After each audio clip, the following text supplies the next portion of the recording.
할렐루야. 할렐루야. 우리가 믿고 있는 기독교 신앙의 특징이 있다고 하면은 우리의 삶이 점점 나아지도록 이끌어가는 견인적인 역할을 하는 것이 우리 기독교의 모습이라고 볼 수가 있습니다.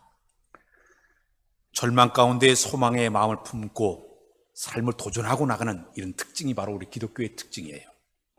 어두컴컴한 곳에 있다가 밝은 빛을 향해 쭉 빠져나가는 것처럼 현재 삶은 절망에 빠져 있다 하더라도 새로 희망을 바라보고 쭉쭉 뻗어나가는 것이 바로 우리 기독교의 하나의 특징이라고 볼 수가 있습니다. 때로 실패를 해서 넘어지고 자빠지고 쓰러진다 하더라도 다시 일어나서 새로운 것을 도전하고 새로운 것을 개척하는 이 동기부여를 하는 것이 우리 기독교의 하나의 특징이라고 볼 수가 있습니다.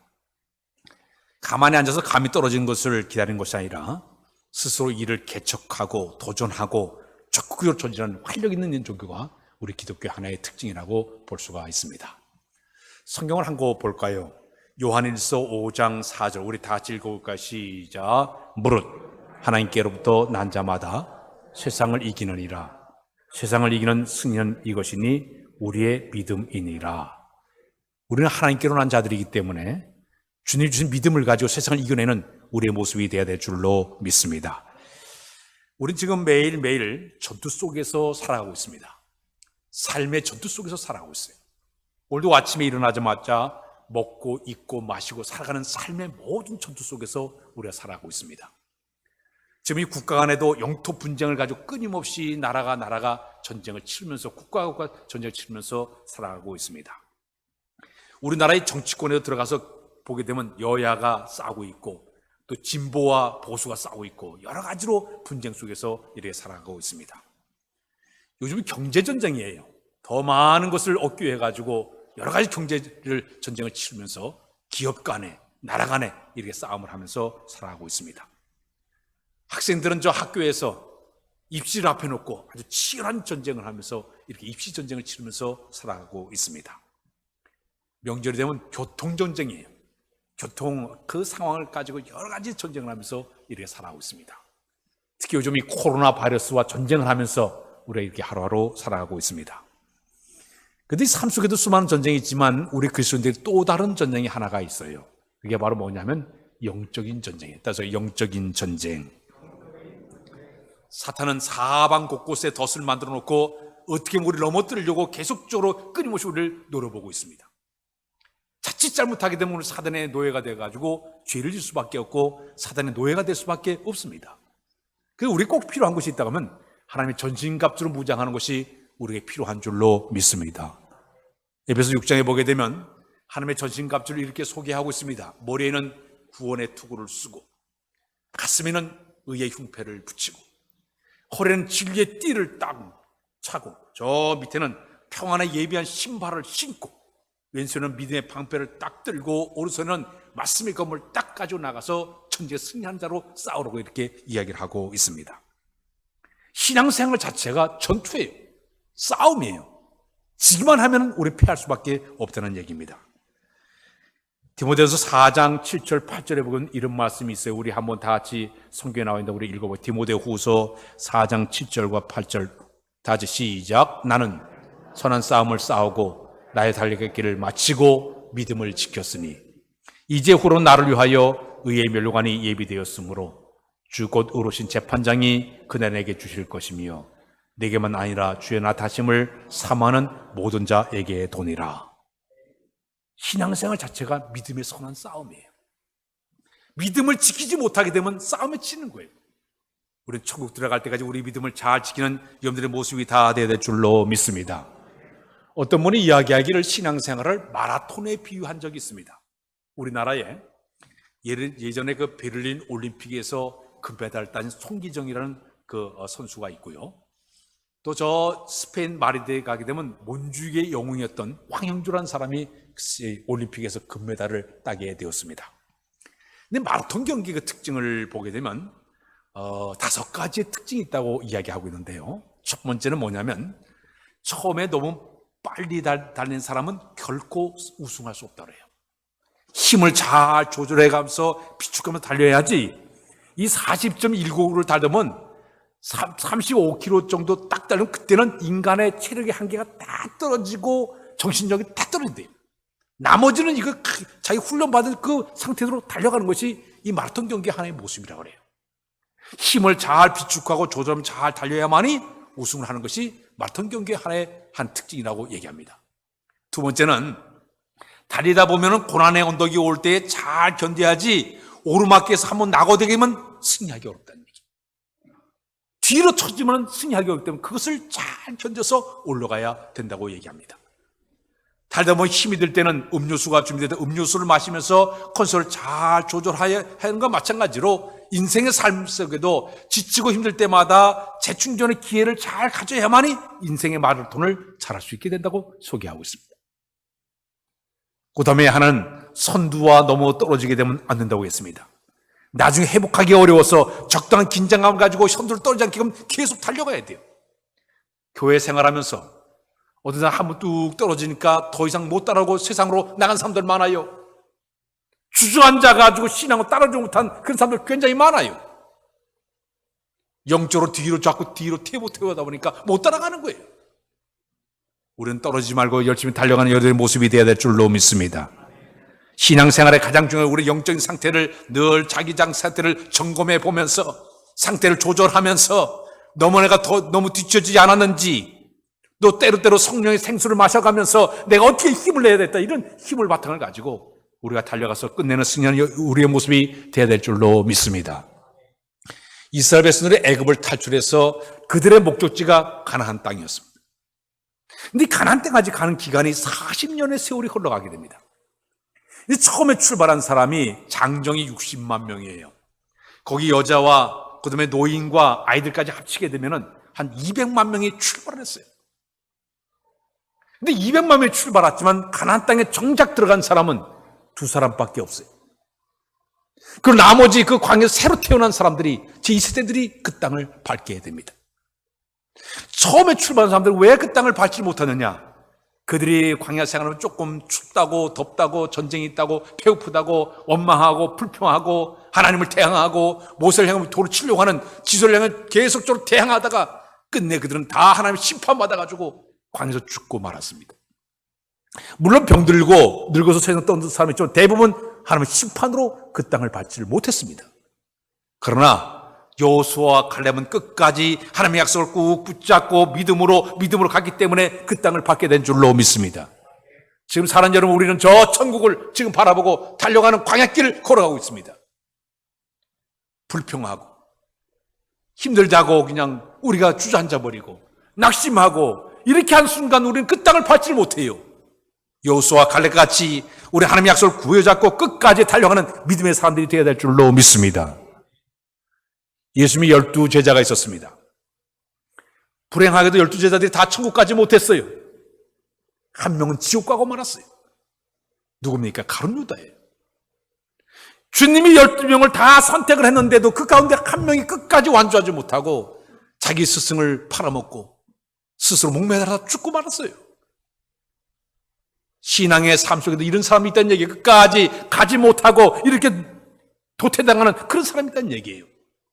그러나 베드로도 순간 방심을 하여 예수님을 3번이나 부인했지만은 그러나 끝까지 그는 완주하기까지 눈물로 회개하는 마음을 가지고 열심히 이제 그가 열심히 내 가지고 마지막 순간에는 거꾸로 십자가에 죽기까지 순교에 당했던 사람이 바로 베드로 사도이지 않습니까? 사랑하는 여러분, 우리 신앙의 길은 결코 넓고 평탄한 곳 쉬운 길이 아니에요. 좁고 험한 길이에요. 가시밭길 광야 같은 길이에요. 우리에게는 행복과 기쁨과 즐거움과 축복과 형통만 있는 것이 아니라 슬픔도 있고 고난도 있고 절망도 있고 아픔도 있지만은 잘 견디면서 우리가 달려가야 될 줄로 믿습니다. 그래야만이 우리 신앙 자체가 승리의 신앙으로 바뀌어지는 역사를 경험하게 되는 것입니다. 오늘 본문에 보게 되면 유명한 다윗과 골리앗의 싸움을 여기서 만나게 됩니다. 17, 18세 약관 소년이 다윗이 그 3m 높이 큰 거인 골리앗과 전쟁을 치러서 당당하게 그 골리앗을 때높인 이야기를 여기서 이야기를 소개하고 있습니다. 인간적으로 볼 때 여기서 볼 때는 이 다윗은 골리앗을 때릴 수 있는 불가능한 상태였습니다. 왜냐하면 그 골리앗의 모습은 거인에, 큰 3m 정도 큰 거인에다가 거기다가 온몸을 갑옷을 딱 입었는데 갑옷의 무게만 57kg에 한 사람의 무게가 될 정도로 어마어마한 갑옷을 다 온몸을 다 둘러맸습니다. 어깨 사이에다가 노딴창을 딱 메고 배치제 같은 창틀을 들었는데 그 창날에 그 키로수만 7kg 안에서 어마어마한 그 창날을 딱 들고요. 머리에는 노트고를 쓰고 그리고 또 그 몸에 온몸을 다 무장한 이런 상태로 지금 다윗을 향해서 그가 나오지 않습니까? 그런데 정작 이 다윗은 여기 있는 골리앗을 향해 나갈 때 그의 모습을 보게 되니까 조약돌 5개, 물매와 작대기 하나를 가지고 나가서 싸우게 됩니다. 그렇다면 이 다윗이 전쟁에 승리한 비결이 무엇인가? 여러 각도를 많이 볼 수 있겠지만은 특히 이 다윗이 사용한 말, 믿음의 행동 때문에 그 승리를 이끌어나게 됩니다. 그러면 다윗은 어떤 말을 하면서 골리앗을 향해서 나오고 있느냐? 그는 믿음의 말을 하는 사람이었다. 믿음의 말을 하였다. 오늘 본문에 안 나왔지만 앞절에 보게 되면 34절과 30절에 보게 되면 다윗이 골리앗과 싸우러 나가기 전에 사울왕과 만나가지고 대화하는 장면이 나오고 있습니다. 그때 사울왕 앞에 이 다윗이 이런 얘기를 하고 있습니다. 주의 종이 아버지의 양을 저 베들레헴 들판에 지킬 때에 사자나 곰이 와가지고 이 양떼를 새끼를 물어가게 되면 내가 따라가서 그것을 빼앗았고 그 입에서 새끼를 건져냈습니다. 그리고 또 일어나가지고 그 사자나 곰이 나를 해키려고 하면 내가 그 사자나 곰의 쉬엄을 잡아가지고 그들 다 쳐 죽였습니다. 또 하는 얘기가 내가 사자 곰을 쳤은즉 살아계신 하나님의 군대를 모욕한 이 할례받지 못한 블레 사람까지 것 우리가 저 짐승받지 못한 녀석을 내가 능히 이겨낼 수가 있습니다. 우리 여호와 하나님께 나를 사자의 발톱에서 곰할 때 나를 건져냈을즉 나는 이 블레 사람 중에도 그 하나님 나를 반드시 건져낼 수가 있습니다. 자기가 베들레헴에서 양을 칠 때 경험했던 신앙을 바탕으로 그대로 사울왕한테 다 고백을 하고 있습니다. 나는 할 수가 있습니다. 그 하나님이 나와 함께 하시기 때문에 내가 능히 이길 수가 있습니다. 고백을 하고 당당하게 외치는 다윗의 신앙을 여기서 만나보게 되는 것이에요. 더히 그는 나갈 때 이런 고백을 하고 있습니다. 너는 칼과 창과 단총 내게 나오지만 나는 만군의 여호와의 이름으로 내게 나가노라. 사랑하는 여러분, 우리 신앙인들의 중요한 신앙의 자세가 있습니다. 우리의 입에서 나가는 말이 믿음의 말이 되어야 될 줄로 믿습니다. 신앙의 말이 되어야 될 줄로 믿습니다. 주의 이름의 선포가 우리 가운데 있어야 된다는 얘기예요. 우리 말 속에는 엄청난 에너지가 들어가 있습니다. 전에 MBC 방송국에서 563도 한글날을 맞이해서 놀란 우리가 쓰는 말의 힘에 대해서 이제 특집 방송을 하게 되었습니다. 우리들이 사용하는 그 말의 힘이 얼마나 강한가 이런 실험을 해봤는데 그 실험 내용이 뭐냐면 햅쌀로 밥을 지었습니다. 밥을 지어가지고 한 조그마한 그릇에다가 햅쌀을 갖다가 밥을 갖다 딱 담아가지고 한쪽에다 갖다 딱 놓으면서 그 그릇에다가 뭐로 쓰는 건 고맙습니다, 맛있습니다 하고 글을 썼습니다. 그래서 갖다가 일어났어요. 한쪽에는 또 밥을 퍼가지고 딱 담아가지고 맛이 없습니다, 짜증나 이렇게 써가지고 저 한쪽에 갖다 놨어요. 그래서 시간 날 때마다 와가지고 고맙습니다, 참 맛있습니다 한쪽에 와 컵에다 그 밥에다가 얘기하고 한쪽에 가서는 짜증나 맛이 없습니다 계속적으로 얘기를 했습니다. 4주 동안을 그렇게 했어요. 근데 4주 만에 한 달 만에 와가지고 이렇게 보니까 칭찬과 고무를 했던 이런 글쎄는 어떤 결과가 나는가 하면 아주 이 밥 자체가 하얗고 구수한 곰팡이가 피는 것을 보았다고 합니다.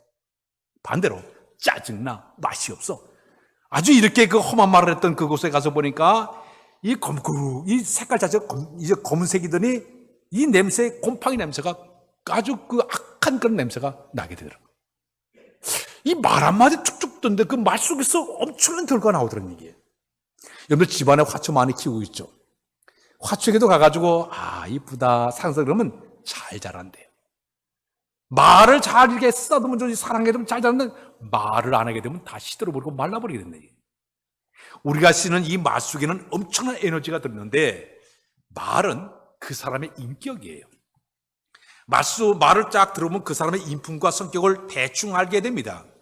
입만 열면 남 흉보고 비방하고 자기 자랑하고 매사에 부정적인 말을 많이 하는 사람, 남 얘기는 안 듣고 자기 점은 강하게 하는 사람, 말 딱 듣고 그 사람의 인격을 대충 알게 됩니다. 그러나 반대로 말을 할 때 어떤 사람은 말할 때마다 아주 적극적이고 긍정적이고 믿음적이고 창조적인 말을 하는 사람이 있는 반면에 부정적이고 소극적이고 믿음 까먹는 얘기를 하는 사람들이 많이 있다는 얘기예요. 말쓰기는 엄청난 에너지가 들어있어요. 성경 말씀에 보면 마가복음 11장 24절에 그런 말씀이 있습니다. 우리 다 읽을까요? 시작. 그러므로 내가 너에게 말하오니 무엇인지 기도하고 구하는 것은 받은 줄로 믿으라. 그리하면 너에게 그대로 되리라. 우리가 말하고 기도하는 그 모든 것, 특히 여러분 우리가 기도할 때 세 군데에서 듣고 있습니다. 저 하늘에 계신 아버지께서도 우리 기도를 내용을 듣고 있고 사탄도 우리의 말을 듣고 있고 내 자신도 기도하는 내용을 다 듣고 있어요. 믿음 까먹는 얘기를 계속하게 되면요, 신앙 없는 얘기를 계속하게 되면요, 마귀가 그것을 이용할 수가 있습니다. 내 자신이 그 말에 빠져들어가지고 부정적인 사람, 신앙이 없는 사람으로 바뀌어지게 돼요. 반대로 내 말 자신이 믿음의 말을 하게 되고 믿음의 선포를 하게 되고 계속 말을 하게 되면 나도 모르는 가운데 믿음의 사람으로 바뀌어지게 될 줄로 믿습니다. 우리의 구원의 역사도 로마서 10장 9절에 보면 그런 얘기가 있습니다. 우리의 신앙을 이렇게 표현하고 있습니다. 우리 시작. 내가 만일 내 입으로 예수를 주로 시인하며 또 하나님께서 그를 죽은 자 가운데 살리신 것을 내 마음에 믿으면 구원을 받으리니. 입으로 우리가 시인해가지고 입으로 시인해서 우리가 구원받는다고 성경이 얘기하고 있어요. 다윗은 여기 보니까 신앙 고백이 여호와께서 나를 사자의 발톱과 곰의 발톱 건졌은즉 나를 이 불의 사람의 손에서 하나님이 나를 건져낼 수가 있습니다. 살아계신 하나님이 나를 함께 하시는데 내가 넉넉하게 이길 수가 있습니다. 오늘 사는 여러분, 우리가 세상 살아가면서 우리가 하루 살아가면서 우리에게 필요한 게 있습니다. 믿음의 말에 선포가 우리 가운데 있어야 될 줄로 믿습니다. 이렇게 고백하며 아침에 일어나자마자 나는 하나님의 자녀이다. 그러므로 그 하나님 나를 지켜주시고 보호해주시고 나를 승케 하신다. 한번 고백해 보십시오. 그 말대로 될 줄로 믿습니다. 우리 어떤 상황이든 하나님이 내 편이시기 때문에 나는 모든 능히 할 수가 있다. 사람으로 할 수 없지만 우리 하나님께 모두 할 수 있다. 고백해 보십시오. 말을 해 보십시오. 주님이 친히 우리와 함께 하사 승리하도록 만들어줄 줄로 믿습니다. 마음 9장에 보게 되면 이런 사건이 일어났습니다. 우리 예수님이 헐몬산에서 내려왔을 때 귀신 들린 아들은 아버지가 찾아와서 이렇게 얘기하고 있습니다. 하수만 있으면 내 아들을 좀 고쳐달라고 이제 와가지고 하수연을 하게 됩니다. 그때 우리 예수님께서 그 아버지에게 그런 얘기합니다. 하수였거든 무슨 말이냐? 믿는 자에게 능치 못할 것이 없느니라. 그때 아버지가 이렇게 얘기합니다. 예, 제가 믿나이다. 나의 믿음이 없는 것을 도와주십시오. 그랬어요. 내가 믿음이 약해서 말을 실수했습니다. 내가 믿나이다. 나의 믿음을 도와달라고 고백했어요. 그 말 듣는 순간 우리 주님께서 그 아이 속엔 더러운 기를 쫓아내주시고 그 아이를 고쳐준 줄로 믿습니다. 말이 이렇게 중요해요. 우리 예수님이 이 땅에 계실 때 환자들을 향해서 병 고칠 때 이렇게 하지 않습니까? 38년 된 중풍이 명령을 내리고 있습니다. 네, 잘 들고 일어나 걸어가라. 말을 선포했더니 그 사람이 잘 들고 일어나 걸어가지 않았습니까? 죽은 지 3일 된 나사로의 무덤을 향해서 나사로 나오라 외쳤더니 나사로가 베르동인 채로 뚜벅도 걸어 나오지 않았습니까? 우리 예수 믿는 사람들은 우리 입술에 하나님의 권세가 있다는 사실을 굳게 믿고 믿음의 고백이 있을 때 그 믿음대로 되어진 역사를 경험하게 될 줄로 믿습니다. 두 번째는 이 다윗이 골리앗에 나갈 때 그의 신앙은 이렇게 고백하십니다. 나는 만군의 여호와의 이름으로 내게 나간다. 따라서 할까요? 나는 만군의 여호와의 이름으로 내게 나가노라. 만군이 뭔지 아십니까? 군대 용어예요. 온 군대를 거느리고 통치하신 여호와의 이름을 가지고 내가 내게 나간다는 얘기. 네가 저주하고 함부로 이거 죄졌던 그 여호와 이름을 가지고 내가 너를 갖다 심판하겠다는 얘기예요. 모든 걸 통솔을 하시고 승리하신 그 여호와의 능력을 내가 의지하고 내가서 싸우겠다는 얘기예요. 심지어 오늘 성경에 보니까 전쟁은 여호와께 속한 것이지 그가 너희를 우리의 손에 넘겨주시려 그랬어요. 전쟁에 있는 하나님이 나와 함께이기 때문에 그 여호와의 이름을 가지고 내게 나간다고 선포하고 있지 않습니까? 오늘 여러분, 우리 그리스도인들에게 주신 하나님의 축복이 있습니다. 우리는 여호와의 이름의 권세를 우리에게 허락해 준 줄로 믿습니다. 마귀를 어떻게 이겨냅니까? 예수 이름의 권세로 선포할 때 마귀는 물러갈 줄로 믿습니다. 사탄아 물러가라 소리칠 때 마귀가 물러가는 것이에요. 베드로 요한이 성전 미문에 앉은 병인을 해서 뭐라고 외쳤습니까? 은과 금은 내게 없지만 내게 있는 것을 내게 주니 곧 나사렛 예수의 이름으로 일어나 걸어가라 선포하니 그 환자가 벌떡 일어나 걷기도 하고 뛰기도 하고 하나님을 찬양한 줄로 믿습니다. 우리 예수 믿는 사람은 보통 존재가 아니에요. 우리 하나님 예수 이름의 권세를 우리에게 허락해 준 줄로 믿습니다.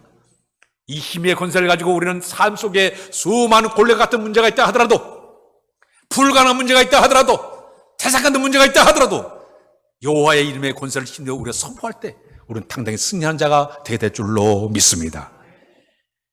출애굽기 17장에 보게 되면 이스라엘 백성들이 애굽을 탈출해서 가나안 땅까지 가는 도중에 르비딤에 이르렀습니다. 그때 갑자기 아말렉 군대가 뒤에서 쳐들어왔어요. 당시 이스라엘 백성들은 전투력이 없었어요. 훈련된 군사도 없습니다. 이런 긴박한 상황이 되었을 때 한 일이, 모세가 한 일이 뭐냐? 자기 형 아론과 매형 훌과 함께 높은 산으로 올라갔습니다. 저 밑을 내려다봤습니다. 지난번에 시내산에 그 르비딤에 이르러서 그곳을 가봤어요. 올라가서 모세가 기도했다는 그 산 위에 올라가서 이렇게 내려다보니까 저 밑에 골짜기가 이렇게 있고 종려나무 숲이 있어요. 전쟁하는 모습이 다 보이는 그곳 같아요. 그곳에 가서 모세가 손을 높이 들고 기도하니까 전쟁하는 모습이 다 보이는 그런 장소였습니다. 모세가 손을 높이 들고 하나님이여 전쟁은 여호와께 속한 것이니 우리 하나님이 함께하여 주옵소서 손을 높이 들고 그가 기도하게 되니까 이스라엘 진영이 막 이기는 거예요. 그의 손이 팔이 힘이 들어 뚝 떨어지게 되니까 다시 아말렉 군사가 이기는 거예요. 그때 따라갔던 아론과 훌이 가만히 보니까 아하, 여호와의 이름을 의지하고 기도하는 팔이 올라가면 승리하는 것이나 알게 됐기 때문에 모세로 하여금 갈 땅에 딱 앉게 만들고 양쪽에서 아론과 훌이 팔을 딱 잡아서 기도하는 팔이 내려 끝까지 붙잡았습니다. 해가 질 때까지 그 기도의 팔을 잡았더니 마침내 그 전쟁에서 승리하게 된 줄로 믿습니다. 승리한 다음에 어떻게 한지 아십니까? 거기다 단을 높이 싸고 거기다가 이름을 붙였기를 여호와 니시, 여호와께서 우리로 승리하게 만들어 주었다. 따라서 여호와 니시, 여호와께서 이 전쟁에 승리하게 만들고 고백의 재단을 쌓지 않았습니까? 사랑하는 여러분, 우리의 삶 속에 지금 골리앗처럼 수많은 일들이 많이 일어나고 있어요. 불가능한 문제가 많이 일어나고 있습니다. 갑작스럽게 뒤에 쳐들어오는 아말렉 군사와 같은 예기치 않은 문제들이 일어나고 있습니다. 그때마다 우리는 여호와 이름을 앞세워서 딱 나가면 반드시 승리하게 될 줄로 믿습니다. 믿음이 이기네, 믿음이 이기네, 주 예수를 믿음이 온 세상 이기네. 할렐루야. 미국의 대통령 가운데 가장 훌륭한 대통령이 에브라함 링컨 대통령이에요. 에브라함 링컨 대통령이 이제 그가 대통령이 되었습니다. 근데 그 당시에 남북 전쟁이 일어나게 되었습니다. 근데 여기는 이 링컨은 북군이었어요. 북군의 사령관으로 이제 전쟁을 치르게 되는데 그 당시 백악관 안에는 자기 그 계모가 함께 있었습니다. 자기 친모는 9살 때 세상을 떠났기 때문에 자기 계모와 함께 이제 백악관에서 생활하게 되었습니다. 근데 링컨의 자녀 가운데 저 상대방의 남군 쪽에 이 계모의 아들이 그쪽에 있었어요. 그러다 보니까 이 이복 형제에 관해 하나의 전쟁이 일어나는 이런 끔찍한 일이 벌어지고 말았습니다. 근데 보니까 이 전쟁에서 점점 이 북군이 열세가 되다 보니까 당시 모든 사람들이 이 전쟁을 포기해야 됩니다. 우리 휴전을 해야 됩니다. 우리가 질 것 같습니다. 다 그런 얘기를 하게 됩니다. 그때 링컨 대통령이 유명한 말을 했습니다. 무슨 소리냐? 하나님이 우리 편에 계신데, 우리 하나님이 우리 편에 계신데 뭘 걱정하고 있느냐? 하나님이 우리 편에 계신 걸 믿고 나가서 싸우라고. 그래서 계속적으로 이 군인들에게 나가 싸우라.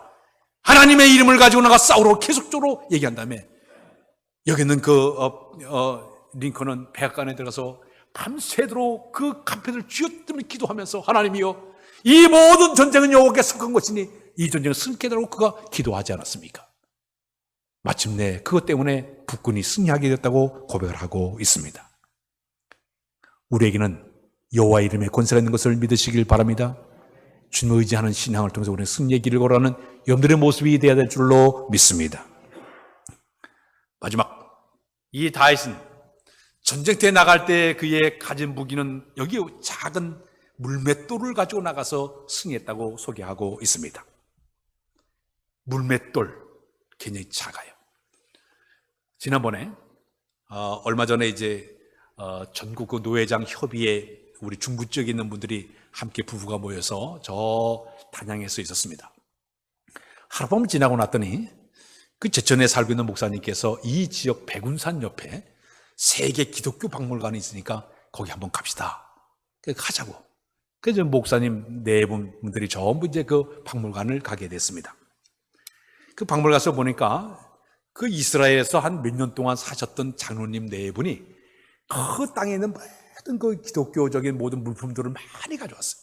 그 비치를 자기 말로 한 1만 개가 된다 그래요. 그 구석구석에다 막 이렇게 비치를 해가서 성지순례 가서 못 본 것들이 거기 보니까 신기한 게 그렇게 많아요. 그 하나하나 막 소개를 하면서 여러 가지로 이제 소개를 다 받았어요. 근데 한참 이제 가다 보니까 한 곳에 딱 이르러가지고 목사님 성경에 나오는 다윗의 물맷돌이 여기 있습니다. 이러 보니까 물매를 이렇게 보여줘요. 그 물매가 우리나라의 새총처럼 생겼습니다. 새총처럼 생겨가지고 이렇게 이제 가죽으로 이렇게 된 다음에 이 끈이 두 개가 쭉 달려가지고 하나는 여기다가 이렇게 겁니다. 그리고 하나는 딱 손에 잡아가지고 돌을 집어넣고 빙글빙글 돌다가 이 한쪽 그 끈을 딱 놓게 되면 이 돌이 픽 날아가가지고 이제 수많은 맹수, 곰이나 사자를 때려피는 이 역할은 바로 물맷돌의 하나의 역할이었어요. 그냥 장로님이 거기에 이렇게 크게 그림을 그려놓고 물매를 한번 딱 5번 던져가지고 저기 있는 것을 맞히게 되면 선물을 주니까 한번 맞춰보라고. 실제로 한번 돌려봤어요. 안 돼. 그래도 몇 번에 해봤던 기억이 있습니다. 여러분, 이 다윗은 체험적인 신앙이 있었습니다. 다윗은 베들레헴 들판 양을 칠 때에 이 사자나 늑대나 곰들이 양들을 이제 뺏으러 오게 되면 그 물매를 빙글빙글 돌리다가 딱 놓기만 하면 짐승의 급소가 이마예요. 이마에 돌이 탁 맞기만 하면 곰이 나자빠지고 사자가 넘는 걸 경험을 했어요. 그때마다 이 다윗은 여호와 하나님의 이름을 가지고 나가며 싸울 때 지금 저 골리앗도 저 이마를 딱 부서뜨리게 되면 모를 수 있다. 자신감을 가지고 이 다윗이 나오고 있는 것을 보게 되죠. 골리앗이 가진 무기는 어마어마해요. 그가 가진 모든 창틀이나 창이나 이 창틀 모든 건 어마어마한 무기예요. 중무장을 했지만은 그러나 다윗은 그게 아니에요. 신앙의 고백과 용기와 담담을 가지고 물맷돌을 가지고 가서 빙빙 돌리면서 딱 놨더니 이 돌멩이가 정통으로 온 몸이 다 갑옷으로 무장되어 있는데 하필이면 요 빠꾸만 이마로 그 돌이가 정통으로 이마에 박혀가지고 골리앗에 쓰러지는 위대한 역사가 나타났어요. 저는 그런 생각이 들어요. 많은 목사님들 설교할 때 그런 얘기하죠. 다윗의 실력이 대단하다. 물론 실력이 있었어요. 그러나 그가 탁 던졌을 때 이 돌이 쫙 날려가다 하나님의 능력이 가세게 되니까 정확하게 스트라이크 된 줄로 믿어요. 볼이 아니야. 스트라이크는 그냥 이마에 박혀가지고 쓰러지게 만드는 역사가 나타나지 않았습니까? 작은 물맷돌의 위력보다는 던지자의 믿음이 더 위대한 줄로 믿습니다. 모세가 갖고 있었던 지팡이는 똥 묻은 지팡이에요. 양의 궁둥이를 두드렸던 보병은 지팡이였지만 자본손의 능력이 주어지게 되니까 그 지팡이가 홍해 바다를 가리지 않았습니까? 그 지팡이로 반석지에 물이 쏟아져 나오지 않습니까? 이 물맷돌은 볼품없는 것이에요. 그러나 주의 능력이 함께하게 되니까 잡은 자의 능력이 주어지게 되니까 골리앗을 무너뜨리는 위대한 역사가 나타나지 않았습니까? 신앙 안에는 이런 위대한 역사가 엄청나게 일어나고 있어요. 한 어린아이의 보리닭 5개, 물고기 2마리가 2만 명의 사람 다 배불리 먹고도 12광주가 남지 않았습니까? 이게 바로 신앙이에요. 위대한 믿음이 있는 곳에는 이런 기적의 역사도 있게 되는 줄로 믿습니다. 성경을 보게 되면 마태복음 17장 27절에 그런 말씀이 있습니다. 우리 다 같이 시작. 이 산을 명하여 저기로 옮기려 하면 옮겨질 것이요 또 너희가 못할 것이 없으리라. 거기에 보게 되면 이르시되 너의 믿음이 작은 까닭이라. 진실로 너에게 이르노니 만일 너에게 믿음이 겨자씨 하늘만큼만 있어도 겨자씨 이 산을 명하여 계속 띄워주세요.